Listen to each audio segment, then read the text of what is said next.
Olá, sejam muito bem-vindos ao podcast Escutativa. É uma honra termos vocês como nossos ouvintes. Hoje eu estou aqui com o nosso co-apresentador Éder Desideri. Eu me chamo Adriele e o tema de hoje é Lidando com o Fracasso. Cristãos também erram. O Éder vai falar um pouquinho a mais sobre o que vamos abordar hoje. Olá pessoal, tudo bem? Então vamos lá.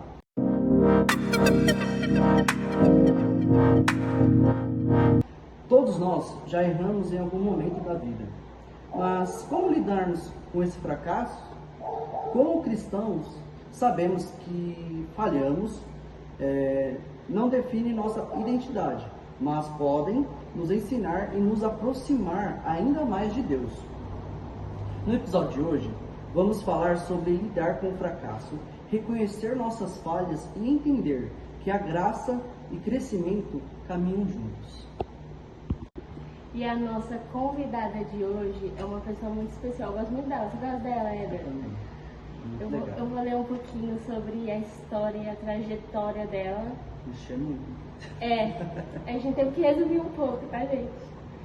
É com muita alegria que recebemos hoje uma mulher de fé e coragem e comprometimento com o reino de Deus. Nossa convidada se converteu em 2005, aos 19 anos. E desde então sua caminhada tem sido marcada por dedicação e serviço. Em 2007, confirmou sua fé através do batismo e ao longo dos anos atuou em diversas frentes ministeriais: dança, teatro, louvor, mulheres, criança, escola bíblica, oração, cultos nos lares, visitas, jovens e pregação. Com uma trajetória de 17 anos na liderança de intercessão e uma recente experiência no diaconato, ela é conhecida por sua intensidade espiritual e por sua firmeza na fé. Uma mulher de oração que vive em Cristo e para Cristo, e que não hesita em declarar: aqui não, Satanás. Com muita honra e alegria recebemos hoje Paula Anjos. Seja muito bem-vinda. Uma honra ter você aqui. Acertei tudo. Acertou. Bom dia, bom dia. Para mim é uma honra, né, estar participando desse podcast hoje, estar aqui com vocês nessa empreita, né, um desafio, né, com certeza para esse novo ministério aí.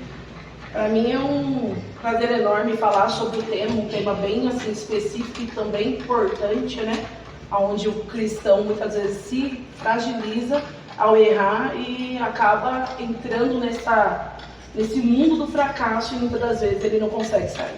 Né? Então o tema é maravilhoso, para mim que é um prazer estar com vocês hoje aí. Vamos falar sobre o tema, que estou ansiosa para a gente abrir o leque aí do que a gente tem para hoje.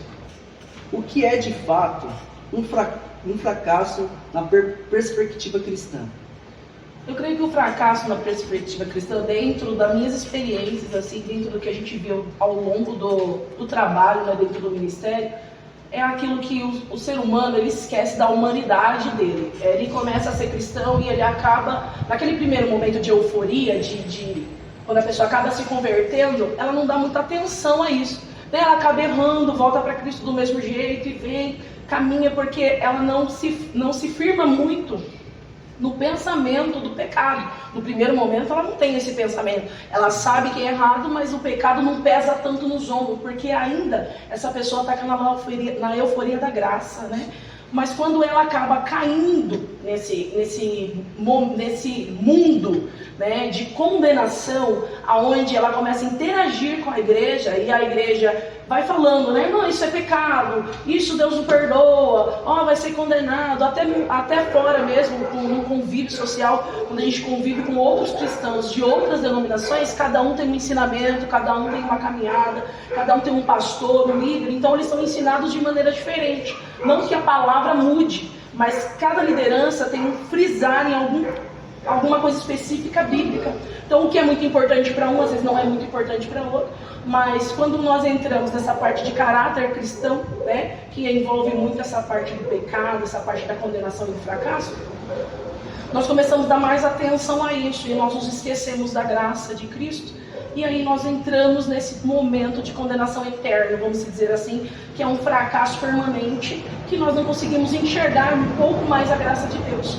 Nós até temos a graça, vivemos com Cristo, mas nós não conseguimos enxergar a graça no profundo, sabendo que nós erramos porque somos humanos. Não estou dizendo de pecado, mas estou dizendo de pecado, vamos dizer assim, a grosso modo, aquele pecado totalmente condenatório, mas eu estou dizendo de erros que acontecem na caminhada cristã, que podem ser revertidos e também, claro, ser usado como um alicerce para que a pessoa melhore, para que a pessoa suba, né, de nível com Cristo. Não desça, porque muitas vezes o fracasso te puxa para baixo, mas que os erros sejam, em nome de Jesus, aí um impulsionamento para que a pessoa cresça espiritualmente, emocionalmente, claro, e com certeza no meio cristão ela possa dar uma guinada na mente dos outros, porque nem tudo é pecado condenatório.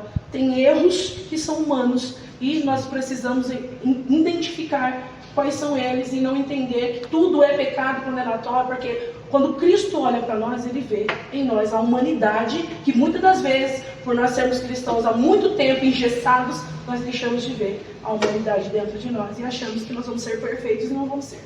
Então é isso que eu penso. Como diferenciar? Você pode dar um exemplo para a gente de pecado condenatório e os outros pecados? Ah, sim, claro. Vamos usar um exemplo bíblico aqui, né? Um pecado condenatório que, claro, também tem perdão, mas automaticamente vai ter as consequências vividas aí, ao pecado de Davi, onde Davi ele cobiça uma mulher, não só cobiça, mas ele acaba concretizando o ato, né, da traição, aí depois ele se torna um homicida. Nós vemos que Davi ele entrou num pecado condenatório, tanto que Deus precisou exercer uma sentença, né? Natã veio e exerceu a sentença sobre ele, e ele teve que escolher ali, né? Escolher, no momento anterior ele teve que escolher entre o pecado e obedecer a Deus, e ele escolheu o pecado. Então houve uma condenação.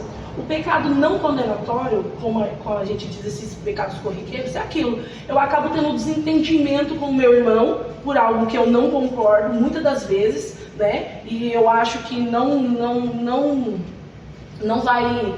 cabe dentro da fé cristã, mas o meu irmão acha que aquilo não é tão, assim, absurdo, né? E a gente acaba entrando em conflito, né? E a gente fica com aquele clima chato. Eu creio que esse não é um pecado condenatório.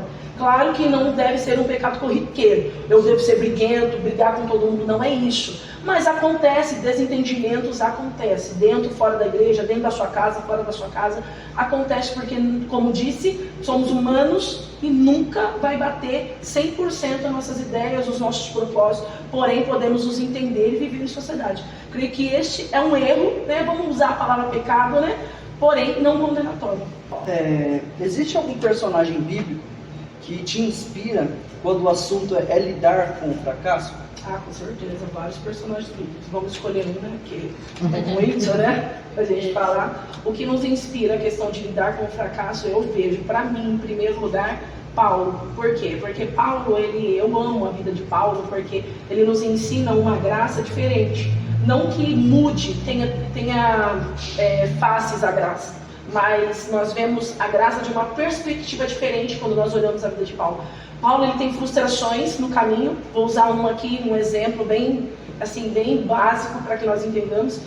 A frustração que Paulo teve, ele teve um problema com João Marcos e automaticamente ele não quis levar João Marcos numa viagem missionária dele. Ele disse, eu não vou carregar. E Timóteo falou para que ele levasse. E ele disse, eu não vou levar. Então, aquele primeiro momento, o coração de Paulo ele estava fechado. Ele tinha o quê? Aquela altivez de coração. Ele estava realmente pecando ali, né? De algum momento, alguém de uma perspectiva fora daquilo estava vendo que Paulo não estava agindo de maneira sã, com a clareza de um cristão. Mas Paulo é humano. Só que depois disso, Paulo ele nos ensina, todos os livros que ele escreve, todas as cartas a todas as igrejas, de que nós precisamos perdoar, que nós precisamos caminhar junto. Então ele começa a usar aquele problema, aquele imprevisto que ele teve, aquele pecado, vamos dizer assim, e acaba dando uma guinada de mudança. Eu creio que o pecado, o erro, né, ele tem que vir em forma realmente de mudança.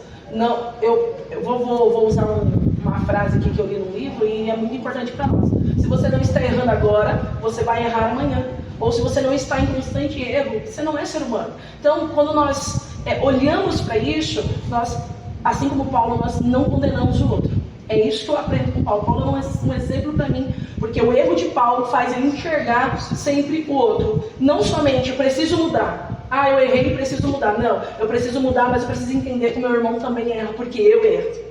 Então, eu acho que é muito importante quando a gente acaba colocando aquilo que a gente aprende em exercício, mas sempre com esse intuito de transmitir ao outro o perdão, transmitir ao outro o entendimento de que, assim como eu erro, ele também erra. Acho que Paulo, para mim, é o maior exemplo sobre isso. Não tem outro. Tem vários personagens bíblicos, mas para mim é o mais importante. Você, com essa resposta da pergunta, você acabou respondendo outra pergunta, que é como transformar em ensinamento, aprendizado, os erros. Como os erros podem ser transformados em aprendizado. Eu acho que sempre o erro deve ser transformado em aprendizado. O problema é o que eu disse. No primeiro momento, Paulo ficou com o coração fechado. E ele acabou não enxergando isso.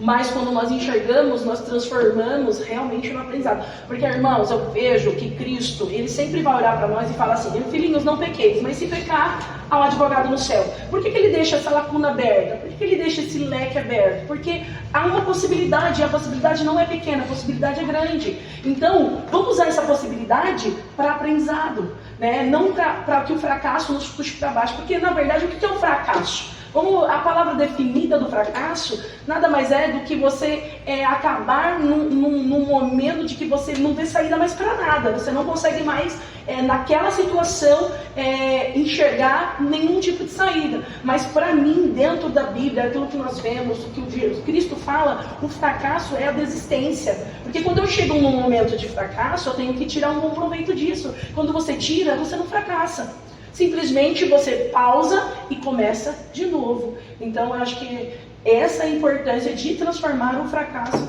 realmente em aprendizado. E não deve ser somente um pensamento, deve ser um exercício. Quando eu termino algo e eu realmente fracasso naquilo, eu não alcanço o objetivo, eu devo parar, pensar no que eu errei, o que eu acertei e o que eu posso tirar de proveito aqui. Geralmente quando a gente faz uma receita de bolo e a gente erra alguma coisa, por exemplo, erra às vezes até de propósito, porque o ser humano, ele erra muitas das vezes inconsciente, mas a maioria delas é de propósito, porque nós temos as duas opções, assim como Davi, mas nós não escolhemos a opção correta. Eu tenho que fazer um bolo e eu sei que vai 3 ovos, mas eu vou colocar 2 porque eu quero economizar os ovos. O meu bolo não cresce como deveria, o meu bolo não fica tão suculento como deveria, ele não fica na cor esperada, porque o ovo dá aquela cor mais acentuada, dá uma cor mais viva ao bolo. Então, o que eu vou ter que fazer? Eu vou ter que comer um bolo que não é realmente o que eu esperava que fosse, porém, eu não vou jogar esse bolo fora. Então, é isso que acontece com o fracasso. Eu não vou jogar ele fora, mas eu vou aproveitar o que eu posso dentro dele, vou utilizar as armas e vou ter que conviver com isso. Há algumas coisas que vão vir depois desse fracasso, como eu briguei com o meu irmão, tive um problema com ele, depois eu me reconciliei com ele, porque é isso que deve ser feito. Eu usei para aprendizado, o irmão não deveria falar assim. Aprendo que esse irmão é mais fragilizado e eu não devo falar com ele de algumas maneiras. Não que as pessoas devem ser tratadas diferenciadas, mas quando a gente olha também a personalidade do ser humano, não somente como um cristão, mas uma personalidade humana, eu preciso ter um pouco mais de cuidado com um pouco mais de cuidado com o outro. Então, o fracasso ele vai me inspirar a ser uma pessoa melhor. Nem é fracasso, na verdade, vamos dizer assim, que é um erro, um tropeço. Ele vai me ensinar a ser uma pessoa melhor e dentro disso eu preciso tirar um bom proveito. E o bom proveito nada mais é do que consertar à medida do possível do que pode ser consertado e as consequências virão, porque depois disso esse irmão pode não me ver mais como ele me via antes. Então eu preciso conviver com isso, conquistar novamente essa confiança ou trabalhar em cima disso na minha vida para que isso não aconteça de novo. Mas o mais provável é que um dia aconteça, porque nem sempre o problema está em nós. Às vezes o problema está no outro. O outro também ouve de uma maneira que não falamos, entende de um jeito que não dizemos, então a gente tem que tomar muito cuidado. Eu usei esse exemplo, que é um exemplo básico do que mais acontece dentro, né, da caminhada cristã. Quem é cristão sabe que nós já tivemos ou vamos ter algum problema com alguém, não aqui somente, mas na casa, no trabalho, em qualquer lugar, né? Porque não somos robôs. Mas eu acho que o bom proveito, ele vem a partir do momento de uma mente aberta e um conhecimento bíblico, oração e intimidade com Deus. Sempre o Espírito Santo vai te puxar o pezinho e dizer, você errou aqui, precisa pedir perdão. Você errou aqui, precisa ter mudança. Então, eu creio que é um algo que deve ser exercido realmente, é um aprendizado dentro dessa caminhada aí do fracasso, né? A palavra, né? Eu acho muito forte, mas é uma realidade dentro do mundo cristão. Tipo assim, as pessoas, você vai falar de um jeito com uma pessoa, você está acostumado a falar com ela, às vezes você fala um pouco mais firme, tipo, ela fica de boa, né? Sabe, do seu jeito, mas às vezes uma pessoa que ela é bem mais retraída, você fala de um jeito, ela acaba se frustrando, aí vem isso que Deus nos confronta, né? Você não deveria ter falado isso pra ela e tal. Aí que você falou, né? Você vem e conversa com ela pra restaurar a amizade. Com certeza. Tentar acertar do que ela pode ter escutado de uma maneira que não era do jeito que você queria falar. Queria falar de um jeito, ela entendeu de outro, aí deu aquela bola de neve toda aí. Sim, entra isso também. Ela sabe também o seu jeito. Sim. Se ela sabe, muitas das vezes eu também sei, porque algumas pessoas não falam, mas outras sim. Tem gente que a gente vai maltratar a vida toda, ela nunca vai falar pra você. Não gostei. Mas tem algumas pessoas que você vai falar uma vez e ela vai vir e vai falar, não gostei do jeito que você falou comigo. Então, quando começa a acontecer corriqueiramente, não gostei do jeito que você falou comigo, por que você falou assim? Por que você é grosseiro? Opa, eu preciso observar. Porque às vezes as pessoas vêm conversar com a gente já sabendo, mas eu sei o jeito da Paula, então eu vou falar diferente com ela. Não, eu tenho que exercer isso, mas também esperar essa volta, né? Quando volta pra mim, peraí, será que essa pessoa tá pensando, mas eu também sei o jeito da Paula, então vamos deixar pra lá. Não, vamos deixar pra lá não, vamos melhorar. Vamos melhorar, porque é o melhor jeito de não errar de maneira abundante. Errar menos, né? Porque a gente vai errar, então vamos errar menos e não errar de maneira abundante, sempre observando, né? Na parte de lidar com as pessoas, a comunidade cristã, você acredita que é o que nos faz cair em mais erros? O lidar com as pessoas? Com certeza. Na verdade, cair no erro em questão de lidar com pessoas, a gente vai ter esse problema sempre. Por quê? Igual eu disse, são várias pessoas com vários pensamentos diferenciados, a humanidade dessa pessoa vai aflorar mais, a outra vai aflorar menos. E quando eu digo humanidade, quando a gente fala do mundo, a gente fala em questão dessa humanidade, não é nem pecado, é esse humano mesmo, essa carne que às vezes quer gritar, esse ser humano que é um pouquinho mais colérico, o outro é mais fleumático, o outro é mais agitado, o outro fala com mais exatidão, o outro nem liga se não leva um abraço, o outro já liga se não recebe um boa noite. Então, eu acho que quando a gente entra no meio social, nem só cristão, mas quando a gente entra no meio social para habitar com outras pessoas, nós sempre vamos errar, infelizmente. Mas, como eu disse, nós devemos observar e errar menos. Mas ninguém tem cuidado para falar comigo. Por que eu tenho que ter cuidado para falar com o outro? Porque quem vai dar conta de Deus, de você, é você mesmo. A Bíblia diz que nós daremos conta a Deus de nós mesmos. Então, nós devemos que nos preocupar com o que Cristo pensa, não com o que o outro pensa. Automaticamente, nós vamos ouvir. Nossa, você viu como fulano mudou? Nossa, você viu como ciclano fala bem? Nossa, você viu? Vamos chamar ela para conversar com ele, porque ela tem mais jeitinho? Então, nós vemos que as pessoas acabam enxergando isso. Então, quando a gente acaba convivendo em sociedade, nós vamos errar muito mais. E dentro da fé cristã, muito mais. Sabe por quê? Porque o outro sempre vai esperar de você uma auréola e uma asa de anjo nas suas costas. Sempre vai esperar. Porque a primeira frase a ser falada quando erramos dentro da igreja, com outro irmão, é essa. Nossa, mas não é crente? Nossa, mas não é do ministério de oração? Nossa, mas não prega? Infelizmente, a condenação ela vem na hora. Né? Claro que os outros pecados condenatórios, que é o pecado de prostituição, de lascívia, esses pecados mais profundos, vamos dizer, mais sujos, mais obscuros, às vezes a condenação não vem nem imediatamente. Por quê? Porque as pessoas não ficam sabendo de imediato. Você não vai jogar no ventilador que você está num pecado desse. Mas o pecado em questão do convívio social, como você perguntou, sempre vai ter alguém perto. Essa pessoa vai sair dali e ela vai falar para outra: nossa, a Adriana foi grosseira comigo. Nossa, o Éder falou comigo de uma maneira que eu não esperava. Ou então, já sabia que ele ia me tratar assim porque já conheço. Então, a partir dali, aquela pessoa vai levando para outra, e o que acontece? O fermento dentro da igreja. Nós caímos de novo aí um pecado condenatório. Por quê? Porque nós fermentamos a massa toda. Este é o problema, é igual o bolo. Se eu usar uma medida de fermento certa para esse bolo, ele vai crescer na medida certa. Mas se eu fermentar ele 2 vezes mais, ele vai fermentar além do limite. E esse é o problema. Nessa sociedade, quando a gente erra com o outro, como você me perguntou, se nós caímos mais, né, no erro condenatório em questão de convívio, com certeza, por causa disso, ele ganha uma proporção gigantesca e às vezes nós não conseguimos controlar. Não conseguimos, porque nem sempre o nosso irmão vai pensar como nós. Acabou aqui, depois a gente se conserta. Não, ele vai até a um conserto às vezes imediato. Mas o infeliz, ele vai fazer questão de falar para alguém e ainda terminar dizendo, achando que está crente. Terminar dizendo, não, mas a Adriele é de Deus e ela me pediu perdão. Mas ele já fermentou, ele já fofocou. Infelizmente, irmãos, nós temos um problema gigantesco e vamos ter até o final, até Cristo voltar, porque somos seres humanos. E nós, infelizmente, não pensamos com a cabeça, nós pensamos com o coração. Esse é o nosso problema. E nesse exemplo que você deu, não é nem tipo, só o erro de você ter. Às vezes você tratou mesmo mal a pessoa, você estava num bom dia, mas ainda você escandalizou todo mundo que ela contou, que a pessoa contou. E vamos falar um pouquinho de escandalizar as pessoas. Sobre o que é escandalizar as pessoas. O escândalo, quando a gente olha para a palavra de Deus que fala, vou usar um versículo bem assim, bem conhecido, que fala a palavra escândalo gritante nele, que é Lucas 18, que fala assim, ai por quem vem o escândalo. E lá depois ele vai discorrer uma história falando, né, daquela mulher que vai até a porta do juiz, bate e tal, depois ele vai falar da mulher encurvada. Nós vemos que ali, quando ele traz a palavra escândalo, ele está falando sobre isso, a fermentação. Quando eu peco e eu acabo entrando em fracasso cristão, que sempre o pecado vai te levar a um fracasso, aí você vai escolher as 2 vertentes, você vai escolher sair bem desse fracasso ou mal. Quando eu entro na palavra escândalo, eu não fico somente em mim, não para somente em mim, aí eu darei conta daquilo que procedeu do meu erro.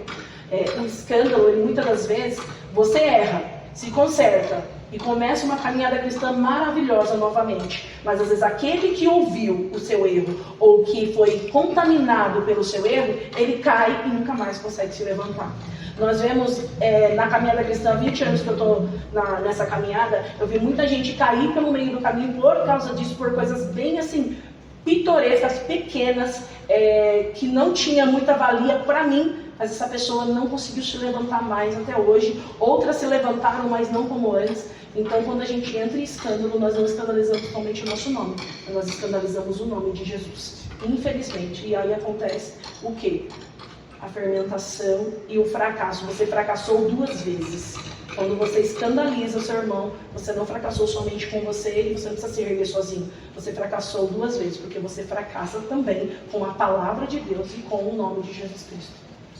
E nessa questão de escândalo, o que você acha? Eu vou só soltar a frase para você e você fala só a sua opinião, tá? O que você acha dessa frase? Nossa, mas não pode fazer isso. Alguém falando e a resposta é, não, mas só Deus conhece meu coração. Eu acho que, infelizmente, é um erro grotesco que nós temos de encobrir o nosso erro usando o nome de Deus. Porque esse problema é encobrir o meu erro. E só Deus conhece o meu coração. Tanto Ele conhece o profundo e o oculto, que o Espírito Santo deve estar gritando na hora dentro do coração e a pessoa não ouve, dizendo, você está errado, por que não se arrepender? Por que não dizer ao outro? Verdade, irmão, não deveria ter sido assim. Porque nós somos, além de egoístas, nós somos muito, quando a gente tem esse coração altivo, quando a gente é muito... A gente tem esse convencimento que nós somos os melhores e não podemos em nenhum momento mostrar fraqueza a outra. E nem é fraqueza, é superioridade. Eu creio que quando você ouve isso, irmão, não deveria ser assim. Você fala, mas Deus conhece meu coração, por que não falar, irmão, verdade? Não deveria ser assim. Porque nós ouvimos a palavra todas as vezes que vemos à igreja e o Senhor fala que não deve ser assim. O Senhor, você me perdoa. É muito mais difícil. Por quê? Porque nós somos orgulhosos. Essa é a palavra. Infelizmente. Por isso que nós devemos deixar o orgulho para trás em qualquer situação. E aí a gente acaba ali, irmão. Quando a gente responde, irmão, não deveria ser assim, você me perdoa, você acaba com toda a munição que o outro tem para poder revidar para você. Acaba. Não tem mais o que a pessoa falar. Não tem. Se ela estava esperando uma outra resposta, Deus conhece o meu coração, Deus conhece o coração, então você pode ser assim? Não. Quando você fala, realmente eu estou errado, irmão, você me perdoa, acaba ali. Não tem mais o que a pessoa fala. Ela vai falar que perdoa, ainda que ela não perdoe de imediato. Se ela vai falar para você que perdoa, e acaba ali a conversa. É isso que eu penso em questão dessa frase, quando acontece uma situação dessa. Muitas das vezes, tipo, a pessoa fala isso, ela já está até longe do Espírito Santo, porque ela não escuta a voz do Espírito Santo, então não ouve, acaba errando aí nesse ponto, né? Ela erra por isso, porque para você ouvir a voz do Espírito Santo, você tem que ter humildade. Infelizmente não, felizmente, você tem que ter humildade. A partir do momento que eu venho para Cristo, nós temos que carimbar no coração a humildade. Porque nós vamos ouvir a voz do Espírito Santo, nós vamos se redimir com os nossos irmãos. Isso não é, às vezes, eu já escutei uma vez, estava aconselhando uma pessoa e ela disse, mas eu vou ser tapete do diabo? Não. Do irmão ou do diabo? Não, você não vai ser tapete de ninguém. Porque você vê, nós enxergamos como humilhação. E não é humilhação. Quando eu tenho essa oportunidade de exercer a minha fé, o que eu tenho aprendido, eu tenho que ver realmente como Deus me dando essa chance de exercer o que eu aprendi, eu vejo como humilhação. Por quê? Porque eu não quero ficar por baixo. E o problema cristão é esse. Você não está por baixo. A Bíblia fala que o menor será maior, o último será o primeiro. Então há uma superioridade quando nós deixamos o nosso eu de lado e vivemos aquilo que Cristo quer. Não tem como. É uma renúncia. É uma renúncia. Paula, tem uma pergunta aqui para você. Você já enfrentou um momento de fracasso que te fortaleceu? Como foi? Você pode dividir conosco? Posso, já. Teve um ano que eu parei, um ano de vir à igreja, né? Aconteceu umas coisas, eu fui deixando de vir e eu acabei parando esse ano. E depois disso, eu vi fracasso em mim, mas eu continuei orando, lendo Bíblia, achando que estava crente. Esse que é o meu problema, o problema do ser humano. Tudo que eu falo, que eu ensino as pessoas quando eu tenho oportunidade, eu uso sempre a experiência a partir de mim, porque é impossível você falar de algo que você não viveu. Você fala sobre essa coisa, mas você não pode falar porque quando você fala é porque realmente você esteve dentro daquilo. Quando eu parei esse ano, eu comecei com isso. Uma coisinha aqui, uma coisinha ali. Tinha acabado de ter bebê, fiquei um mês em casa e problemas assim com o meu marido, em questão da igreja até mesmo, ele era do Ministério de Louvor, problemas que acontecem corriqueiramente. E eu acabei deixando de vir à igreja. E comecei a visitar umas outras igrejas, não achei em nenhum lugar. Não tive problema nenhum aqui, com ninguém, nada. Realmente foi uma armadilha satânica, hoje eu vejo, e que eu caí através do orgulho. Por isso que eu digo, o orgulho é um problema gigantesco dentro de nós. E eu acabei deixando de um ano de frequentar a igreja. E eu achava que era crente porque eu estava lendo Bíblia, porque eu estava orando, porque eu tinha linguajar de crente, porque eu não estava pecando, não bebia, não saía, não tinha esses pecados que falam, nossa, está em pecado. Mas o pecado da apostasia, que é afastar-se da fé, eu acho que é um pecado que, claro, Cristo entende, mas eu sofro até hoje as consequências. Até eu poder entender que isso era um fracasso, eu fracassei naquilo que o meu coração queria e não ouvi a voz do Espírito Santo, eu tomei como uma guinada para mim. Por isso que hoje eu não falto em nenhum culto. Se você não me vê aqui é porque eu estou trabalhando. Eu não falto. E quando eu falto é porque a minha filha está doente, alguma coisa aconteceu, dou remédio para ela, já vim com ela com febre para a igreja. As pessoas não entendem.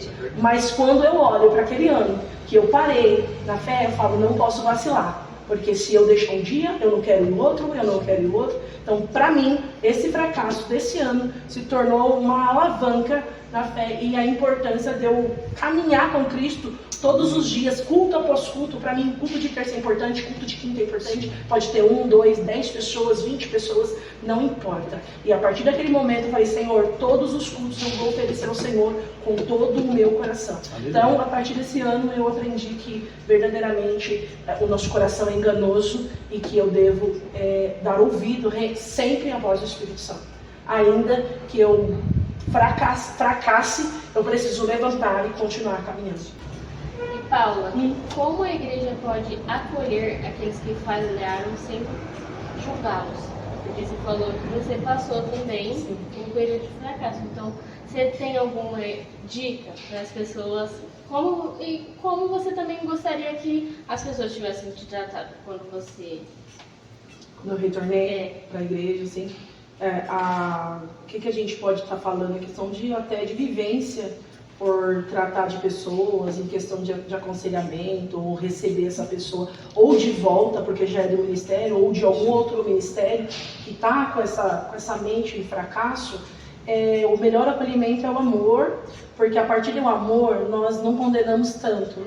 Vamos usar o casamento. Quando você está triste com seu esposo e você tem algo assim no coração, o coração está borbulhando em efusão, com raiva ali das vezes do esposo, mas há amor. Então com certeza você vai passar aquele primeiro momento e vai perdoar, e aquilo nunca mais vai voltar ao seu coração se realmente você perdoou, né? A mesma coisa quando a gente recebe um irmão, nós temos que recebê-lo em amor.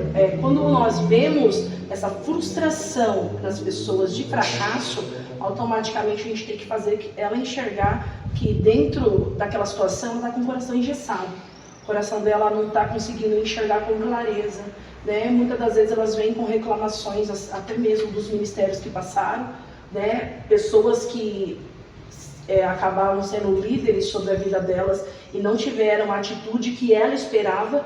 Nós temos que fazer ela ver os dois lados, porque assim como nós cuidamos de pessoas que muitas das vezes pode pensar como essa pessoa está vindo para nós de outro ministério, de nós pode sair para outro ministério com esse mesmo pensamento. Nós temos que fazer ela enxergar que o ser humano erra muitas das vezes, e que tem coisas que não é erro, tem coisas que é necessário ser daquele jeito. Vamos usar um exemplo. Às vezes essa pessoa veio chateada, em fracasso, em desistência, porque ela foi colocada no banco, ou porque foi tirado dela algum ministério por causa de um erro, alguma coisa que a igreja condena. Igreja, eu digo instituição, né? Toda aquela parte tributária da igreja, né? Em questão de, aqui a liderança não usa tatuagem, aqui a liderança não bebe, aqui a liderança... Vamos usar esses exemplos mais que muita gente tem medo de falar, mas são exemplos que tem que ser falado. Aqui nós temos um padrão de vestimenta, aqui nós temos, vamos dizer que nem é usos e costumes, isso aí é realmente para a ordem e decência dessa igreja que vive dentro de uma sociedade cristã. Quando essa pessoa vem chateada por algum motivo desse, nós temos que fazer ela entender que foi necessário, porque escandalizaria a igreja toda. Não que ela não serve mais para o reino, não é isso, mas quando ela está à frente de um trabalho, ou está em destaque, ela precisa ter renúncia, abrir mão de algumas coisas, porque isso vai impactar na vida do outro. Muitas das vezes, igual você disse, como receber com amor alguém que teve um pecado ou um erro, ou que veio fracassada de um outro ministério, ou até mesmo do nosso, né? Parou de vir e depois começou a vir de novo. Como que nós recebemos essa pessoa? O amor, ele tem que sobressair, eu tenho que enxergar como uma alma, como um ser humano que erra, como alguém que escolheu errado, como alguém que realmente não viu com amplitude o que deveria ver, né? Mas que essa pessoa pode melhorar e que essa pessoa pode consertar. Mas Paula, mas é a sua verdade. Não é a minha verdade. É aquilo que a palavra de Deus nos ensina. Nós temos um dogma a seguir, nós temos um princípio ativo para começar. Sempre vai ser da palavra de Deus. Então, quando interfere aqui, a pessoa às vezes ouve uma repreensão e ela se chateia, entra em fracasso e acaba caindo na fé. Então nós temos que fazer ela enxergar que é assim que funciona, que nós devemos entrar nos padrões bíblicos. Agora, quando o fracasso é na vida dela, na vida emocional, na vida financeira, qualquer coisa que envolva ela na vida particular dela, aí nós devemos tratá-la um pouco emocional, porque nós esquecemos dessa parte. Nós falamos assim, vamos orar, irmãos, vamos fazer uma campanha de oração e de jejum pela sua vida, e você vai se levantar. É importantíssimo, oração e jejum é o primordial. Porém, para dar sequência no cuidado com essa vida, eu preciso olhar para o coração dela. Se você observar, Davi, que escreveu a maioria dos salmos, todos vão estar atrelados ao coração humano, todos. E ali vai ter sempre um erro, vai ter sempre uma façanha de que ele não deveria ter feito, ou fez, ou ele enxerga a grandeza de Deus de uma maneira tão ampla que ele acaba não esquecendo, mas ele acaba diminuindo a fragilidade humana ali. E ele consegue ver a graça do amor. Então, quando eu vejo essa pessoa chegando com o coração destruído, em fracasso, pela sua vida corriqueira, eu preciso tratar o emocional. O coração dela está doente. Não vou tratar somente a parte espiritual. Porque pode ser, aí tem vários leques. Pode ser um demônio que entrou na vida dessa pessoa e afligiu a mente dela. Pode ser um pensamento contrário, pode ser uma influência maligna, pode ser o eu dela mesmo, pode ser uma falha de caráter, pode ser também que ela foi machucada por uma outra pessoa nessa parte emocional. E aí a gente trata como bobeira, e não é. Eu posso fazer uma campanha de 15 dias de jejum e oração, ir na casa dela todos os dias, como eu já fiz várias vezes, visitar, estar ali, conversar. Ela se sente bem naquele primeiro momento. Mas quando ela começa de novo a caminhada, ela vai fraquejar, porque o coração ainda está doente. Então nós precisamos tratar sempre a causa. Quando chega para nós, de maneira assim, fragilizada, destruída, fracassada, não enxergando mais nada, seja em qualquer área que eu citei, nós precisamos sempre ir no foco do problema. E sempre vai partir do coração humano, sempre. Sendo dentro da igreja, sendo com pessoas, sendo com elas, sendo com o cônjuge, seja no trabalho, em qualquer lugar. Essa pessoa ela tem que saber que é ela que está inserida em todos esses contextos. Não são os contextos que estão inseridos nela. Ela está inserida, então ela tem que saber lidar com isso. Eu preciso trabalhar isso nela. Você precisa lidar com isso, não que é bobeira.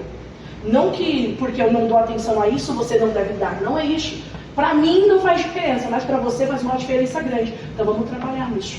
Assim como várias vezes eu aconselhei pessoas e a gente trabalhou isso e tivemos quase 100% de êxito. Por que muitas das vezes a igreja fracassa? Porque a igreja trata os 50%. A igreja, ela fala, é preciso vir aos cultos. É preciso vir aos cultos. É preciso ouvir louvor. É preciso ouvir louvor. É preciso você ter a mente cheia do Espírito Santo, porque mente vazia é oficina do diabo.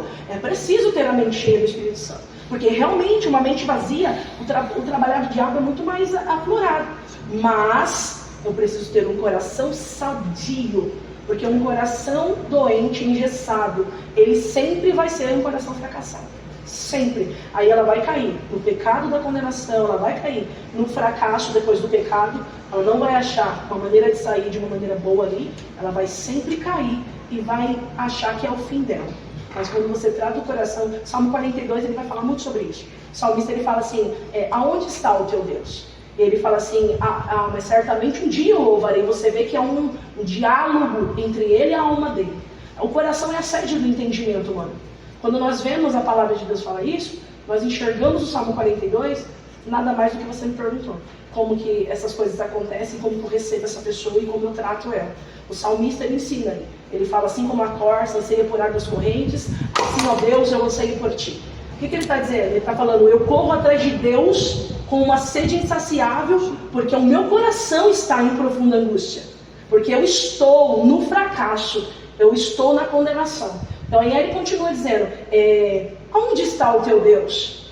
E ele vai falando com ele mesmo. E no final ele termina dizendo que certamente eu ainda louvarei. Eu me lembro quando estava em procissão na casa do Senhor. Daí ele fala da igreja, ele fala do convívio social, ele fala do entrosamento entre as pessoas, né? E ele faz um bate-bola com ele, é muito legal, porque ele vai e toma lá da cá. Ele vai falando, o coração vai respondendo, a razão vai falando, o emocional responde. Eu acho que quando nós tratamos o emocional, olhando para a Bíblia, dentro dos Salmos, ou alguns livros líricos e poéticos, que vai tratar muito dessa parte emocional, nós caímos realmente de que precisamos tratar o 100%. Vamos tratar o emocional e vamos tratar o espiritual. E nós vamos ter um cristão aprovado aí, quase em 100% na fé cristã. E não teremos tantas pessoas voltando fracassadas, entristecidas, né? Mas sim maduras. Não que elas não vão se enganar mais, não que elas não vão se chatear mais. Irmãos, isso é uma ilusão. Vem para Cristo que você não vai ter chateação. Mentira! Nós somos seres humanos e habitamos num mundo humano. Não tem como. Nós somos um ser triuno, corpo, alma e espírito. Isso tem que andar em equilíbrio. A maturidade cristã traz o equilíbrio através da fé, através do convívio com o Espírito Santo. Então, acho que para tratar essas pessoas, recebê-las com amor e olhar sempre o além. Quando a gente olha além daquilo que a pessoa também está falando para nós, nós conseguimos enxergar um mundo mais amplo por trás daquele sofrimento. daquela frustração. Bom, Você falou algo bem parecido. Tem uma pergunta aqui bem legal. Você falou que já aconselhou pessoas, né? Então, ó, tem uma pergunta aqui, ó. Que conselho que você daria para alguém que sente que falhou, né? Mas só que não consegue se perdoar ela mesma? Você deu o exemplo, né, de Salmos 42, né? Mas você pode aprofundar um pouquinho mais referente a essa pergunta, por gentileza? Entendi. Quando a pessoa vem frustrada e ela já recebeu o perdão de Deus, já recebeu o amor da igreja, mas ela não consegue se perdoar. Sim. Esse é um problema bem agravante, porque assim, essa pessoa, ela não entendeu o que é a graça de Jesus. E eu não consigo fazer ela entender somente com frases bíblicas ou com textos e contextos. Aí a teologia não vai ser tão efetiva. O tratar dentro somente do que Cristo queria, não me entendam mal, mas falar somente a palavra de Deus para ela, daquilo que Cristo queria, não vai ser o efetivo. Eu preciso fazer ela sentir o que Cristo sentiu. Eu preciso fazer ela entender dentro do eu dela. Aí entra o emocional, porque ela não consegue se perdoar, é no coração dela. Na fé, ela tem um entendimento de que ela foi perdoada, mas dentro do coração ela não consegue, porque há uma barreira ali. E aí quando eu começo a entrar nesse quesito, eu falo para ela que ela precisa trabalhar isso, não vai ser de um dia para o outro. Ela não vai dobrar o joelho e falar, Senhor, eu preciso me perdoar e levantar com o pensamento de que ela foi perdoada por ela mesma. Ela precisa entender que ela não tem que se perdoar. Não é ela que tem que se perdoar. Este é o nosso problema. Nós achamos que devemos nos perdoar ou perdoar os outros. Nós perdoamos os outros, mas aquele sentimento de posse, de que se eu não perdoar, a pessoa não segue em frente, isso não existe, irmãos. O perdão, ele liberta a mim.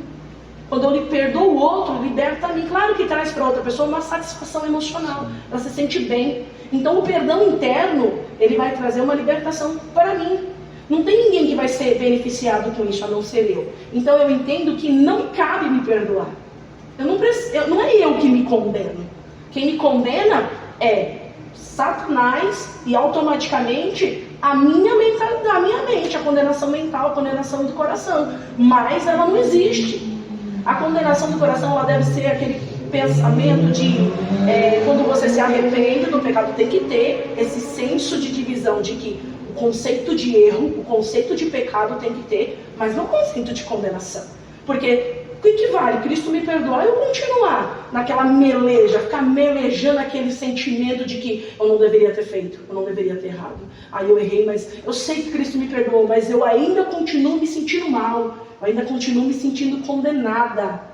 Então, irmãos, vamos trabalhar isso na oração e na intimidade com Deus. Por quê? Porque automaticamente a minha mente vai abrir e trabalhar o emocional, entendendo de que eu não tenho que me perdoar. Não existe, a palavra de Deus não te dá essa abertura de falar assim, irmãos, você vai ser perdoado por Cristo e perdoe a si mesmo. Não, sempre fala de perdoar o seu irmão e ser perdoado por Cristo. Não tem esse quesito de perdão interno. Não existe. Isso é humano.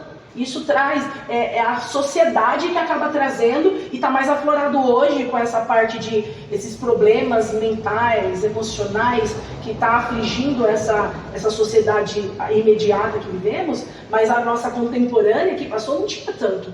Então nós vemos que quando nós olhamos para isso, nós precisamos tratar o nosso interior, sabendo, eu não preciso me perdoar de nada, porque a partir do momento que houve um arrependimento genuíno, de verdade, não tem que existir condenação interna. Porque qual que é o arrependimento genuíno? A mudança do comportamento. E qual que é o arrependimento que passa? Aquele arrependimento que não é de dentro mesmo. Aquele arrependimento que é mais por um medo de uma condenação externa e medo de uma condenação de Deus.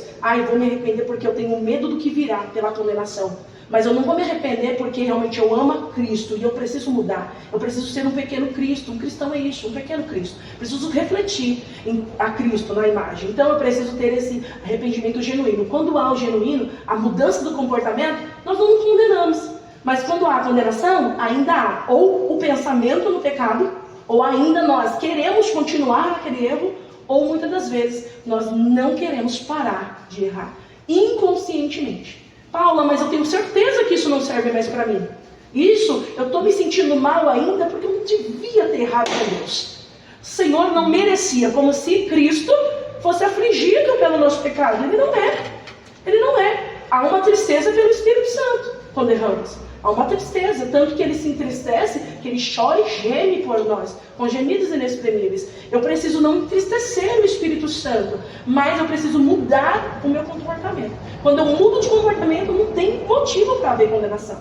Entendeu? Quando há condenação, isso daí é nostalgia. É quando eu fico em cima daquilo, uma tristeza que já passou, já foi, mas eu preciso ficar com aquele problema ali. Ai, porque eu errei, porque eu sou o pior de todos. Aí vem uma falsa, vamos dizer, auto-humildade, essa comiseração falsa. Isso não existe. Ai, porque eu sou um coitado, porque eu errei por isso. Ai, Deus não deveria. Errou. Se arrependeu? Mudou o comportamento? Então, filho, bola para frente. A Bíblia fala sempre que nós devemos olhar para a cruz de Cristo. Está na frente, não está atrás. O pecado que eu fiz já foi para trás. O Senhor já lançou todos eles no mar do esquecimento. Então, se Cristo esqueceu que era quem me condenaria, né? Eu não devo me lembrar dele. Se eu ainda me lembro com pesar, é porque ainda esse pecado mexe comigo. Infelizmente. Irmãos, esse é um conceito meu, isso eu não li em livro nenhum, isso é buscando na oração, intimidade com Deus, por isso que eu vejo que é importantíssimo, quando nós orarmos, nós realmente não levantarmos enquanto não sentirmos a presença do Espírito Santo, porque Ele fala, Ele move, Ele trabalha, quando você se sente perdoado, não quando você ouve, você foi perdoado por Cristo, ou você repete para você mesmo, Cristo me perdoa, não, quando você se sente perdoado. A graça invade você e você não consegue mais. Então não há mais dúvida de correção de pecado. Não há mais dúvida de que você foi perdoado. Então eu falo para as pessoas que quando acontece isso, esse erro de você acabar pensando que ainda você tem lascas, né, que ficaram no seu coração ainda, resquícios, né, de um não perdão de Deus, ou de um não perdão automático do coração, o meu, como posso dizer, o que eu digo para você fazer, né, o meu incentivo para você, para sair disso, é nada mais do que buscar na oração. Não tem. E a intimidade com Deus, porque o próprio Espírito Santo vai te fazer enxergar um mundo amplo do perdão de Cristo, a graça. E a graça, ela é imerecida. Você já pensou? Se Cristo precisasse do nosso auto-perdão para exercer graça sobre nós, nunca nós receberíamos. Porque não é por merecimento. Porque se fosse, não estaríamos aqui hoje. Então, qual que é o que eu digo para elas? Busque realmente na oração e anule esse pecado da sua vida de vez. Porque a condenação sempre volta quando há realmente um desejo de fazer novamente, ou quando você não vê a graça de Deus realmente, o perdão genuíno de Jesus sobre a sua vida. Olha, é um bônus pro que você falou assim no começo aqui. Não dá pra gente só falar uma dica e aí já vai, tem que construir isso na pessoa. Então um bônus pra sua dica é: venha no culto de quinta-feira. Isso, culto de libertação. Culto de libertação. Muito obrigada, Paula. Agora a gente vai passar para o outro quadro do nosso podcast, que é o bate-bola. Funciona assim, você tem que responder as perguntas, a primeira coisa que passou na sua cabeça, tá bom? Ai, Jesus! Vambora. Vamos lá então.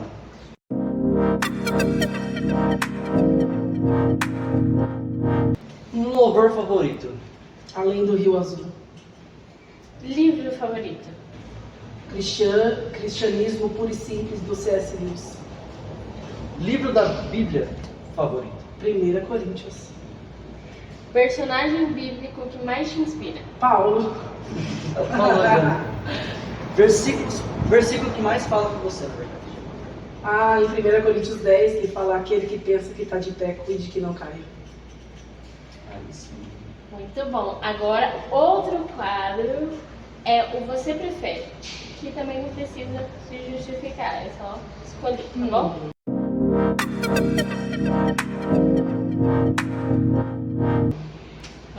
Vai, José ou Davi? José. Paulo ou Pedro? Paulo. Salmos ou provérbios? Salmos. Culto de domingo ou culto de quinta? Ai, Jesus, como escolher? Tem que escolher culto de domingo. Agora vamos fazer umas perguntas de umas situações. Se você pudesse conversar com Adão, o que você falaria para ele? Eu perguntaria para ele como que era no início, como se ele chegou a ver a face de Deus, perguntaria como foi o primeiro encontro com Deus. Tá vendo? Isso quer dizer, crente, que eu ia xingar ele. Né? Já aconteceu algo inusitado com você aqui na igreja? Já. Uma vez nós estávamos na igreja, acho que até era nessa igreja mesmo, não me lembro se foi nessa ou na outra que a gente estava. Entrou uma moça, uma moradora de rua, né, de área livre, né, porque agora tem que falar que é morador de área livre, uma coberta enrolada. E quando ela subiu as escadas, ela tirou e ela estava totalmente nua. Eu falei, gente, não é possível isso dentro da igreja. É algo totalmente inusitado que eu não esqueço até hoje. Ficou gravado no meu coração. E se você pudesse escolher um personagem da Bíblia para tomar um café, quem seria e por quê? Eu tomaria com Paulo, irmãos. Não tem como eu mudar. Porque Paulo, ele abre a graça. Ele não só fala sobre ela, mas ele expressa a graça. Eu acho que quando nós lemos as cartas, os escritos de Paulo, nós conseguimos ver a fé cristã de uma maneira diferenciada. Tanto que ele dá o pontapé inicial na igreja, né, cristã. É ele, Pedro ali, né, que começa, João, que começa a guinada na igreja. Então, eu tomaria o café com Paulo e eu acho que ficaria o dia todo conversando com ele sobre a graça de Jesus Cristo. Tomar café, almoçar, jantar. Então, se bobear, e a vigília. A vigília da madrugada. Foi isso, essas foram as perguntas rápidas. Muito obrigada. Agora vamos para as perguntas dos nossos internautas. Tem alguma pergunta?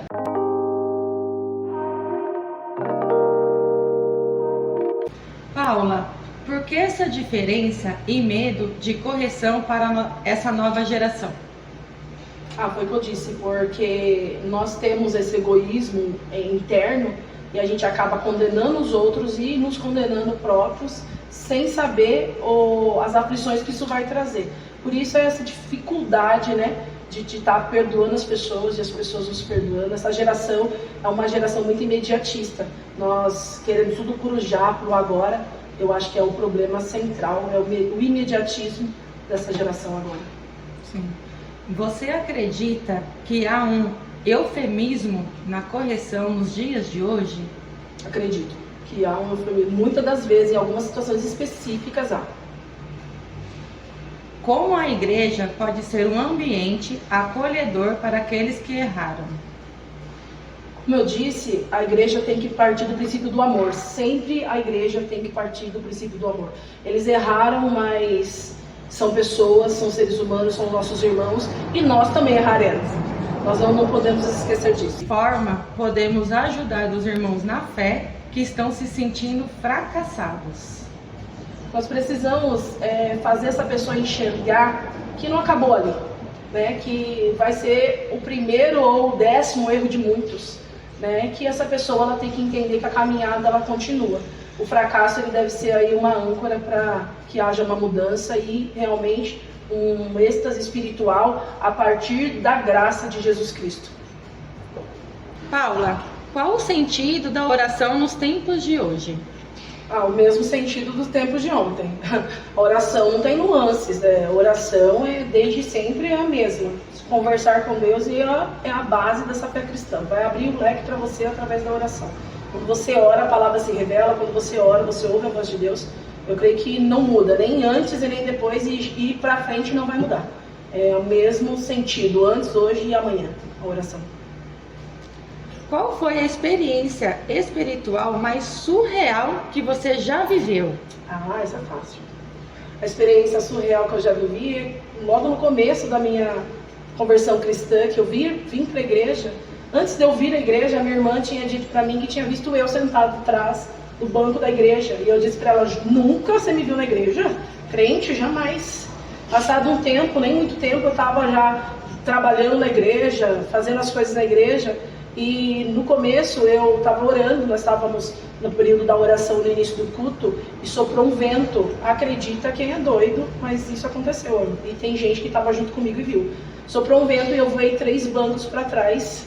E eu nunca mais esqueci. Que se Cristo não fizesse assim comigo, eu não acreditaria na realidade da presença real de Jesus Cristo. Última pergunta, Paula. Qual a maior diferença entre a sua geração e essa de agora? Eu vejo que a maior diferença é o respeito realmente com a palavra de Deus. Porque hoje tudo pode, tudo dá, tudo é, e nós nos esquecemos de ir lá na fonte e ver o que pode, o que dá e o que é. Nós partimos do nosso coração agora, né? Eu não acho que é pecado. Não, a gente não tem que achar. É o que a palavra de Deus diz e o que o Espírito Santo de Deus diz. Eu acho que nem é a palavra relaxo que eu deveria usar, mas às vezes o relaxo de seguir realmente o que a palavra de Deus diz. Banalizar a fé, banalizar a palavra de Deus. Eu acho que é o que mais diferencia a minha geração da geração que está vindo agora. Ai, Paulo, muito obrigada. O prazer foi meu. Foi incrível. Todo mundo, a equipe, todo mundo aprendeu, então assim. Sim. Nossa, eu já falo um pouco, né? Misericórdia. E foi muito de ambos os lados. Do lado igreja, tipo a gente, como lado ministerial, Sim. e a gente humano, né? Os nossos mais errôneos. E foi incrível. O que você achou? Achei maravilhoso. O tema é um tema bem forte, né? Um tema que deve ser falado realmente dentro da igreja, por causa daquilo que eu disse em questão de que cristão não erra, cristão é um super, né? E não é. Eu acho que deve ser mais falado. Às vezes teriam pessoas menos pessoas frustradas, né, dentro da igreja, às vezes, se nós abríssemos mais o leque para esse tema. Achei maravilhoso. A equipe top, né? Cada vez mais melhorando. Acho que Deus ele tem muito a acrescentar, né, acima desses podcasts. Para mim foi um prazer participar com vocês hoje. Gente, então é isso aí. Esse foi o nosso podcast de hoje. Comente, compartilhe, se inscreve no canal, né? Que a gente precisa muito que vocês se inscrevem no canal. Muitas pessoas, elas só assistem os vídeos e não se inscrevem no canal. E pra gente isso é um ponto muito positivo se você se inscrever no canal. Então compartilhe, fala pra pessoa que você compartilhou, se inscrever no canal também, pra gente conseguir alavancar propagar a mensagem de Deus nesses podcasts aí. Amém? Obrigado por você estar acompanhando a gente aí. Fique com Deus. Até a próxima. Tchau.